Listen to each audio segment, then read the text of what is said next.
தூண்டில்கள் தொடிக்கின்ற கவியாற்று மேட்டில் தொடிப்பதற்காய் தொடித்ததன் பேனா, அது தொடிக்குதிப்போ தானா.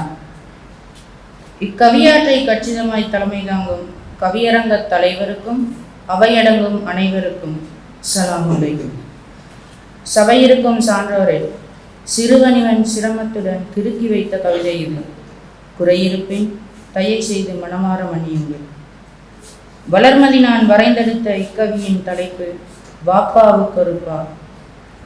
வருவீர என்றன் பாச்சோலைக்குள் ஓர் உலா சென்று வரலாமே.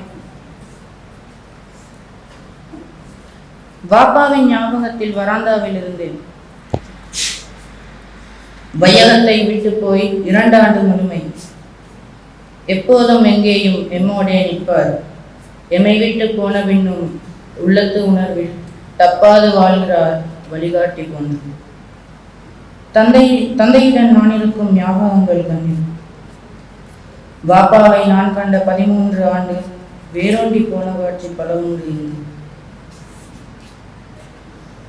அமரராகிவிட்ட அன்பு தந்தையே, என் விண்ணில் அரை நொடிக்கு தருதோற்றம் மின்னலாய் நீங்கள். எமக்காக இருந்தவரை எமன் தன் கை கொண்டான். என் ஏக்கம் தாழாமல் ஓசையின்றி அழுகின்றேன். உமதன்பு வதனங்கான் வழியாக இன்று உம் கவிதை தாள்களையே நாடுகிறேன் நித்தம். நமதிறைவன் நல்லபடி உமை அழைத்து கொண்டான். நிதமிங்கு அழுதாலும் அதுதானே உண்மை. புன்னகைத்த உங்களது பூவதனம் காண பார்வாலும் காலமெல்லாம் காத்திருக்க வேணும். என் நடிநஞ்ச தாசை ஒன்றுண்டு உமை என் தோளோடு அணைத்து கட்டி நொடிகள் 1-2 அலாவல் செய்திருக்க வேண்டும்.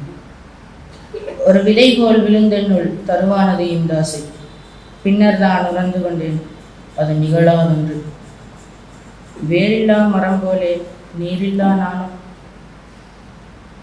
உம்மோடு உடன் பிறந்தோர் உறவுகளும் விட்டு, உயிர் நண்பர் தம் நேசம் முதலியன விட்டு, தம்மோடு தம் வாழ்வில் ஏதோ ஒரு முறையில் தம்பியாக, அண்ணனாக, மாமனாக, மகனாக தம் வாழ்வை வளம் செய்த ஆசானாய், கவியாய், தோழராய், சமூகத்து ஆர்வலராய் கொண்ட உறவையும் விட்டும்மை மலக்குள் கூட்டிக் கொண்டு உலகிருந்து சென்றதேனோ ஒரு துன்பம் கொண்டோ. தங்கைதாய் இருவரோடு என்னையும் விட்டு திரும்பாத பயணம் ஒன்று சென்றீரே அன்று. மங்காது உங்கள் புகழ் என்றும். ஆனால் மீளா துயிலில் நீர், மீளா துயரில் நான். தாங்காது என்பேனா என்னல்லல் பாட, தூங்காத இரவுகளின் துன்பத்தை ஓத. உங்களது வரலாற்றை சுமப்போமே நாங்கள், சுகமான துக்கத்தை போடுங்கள் நீங்கள்.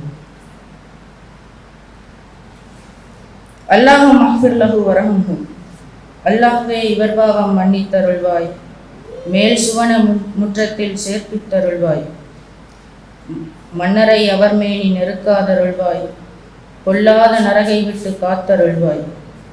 பிழையற்ற அவர் வாழ்வை நீ ஏற்ற அருள்வாய். அல்லாவே இவை அனைத்தும் கேட்டருள்வாய். அன்பான தந்தைக்கு இவை தந்தருள்வாய். ஸலாம்.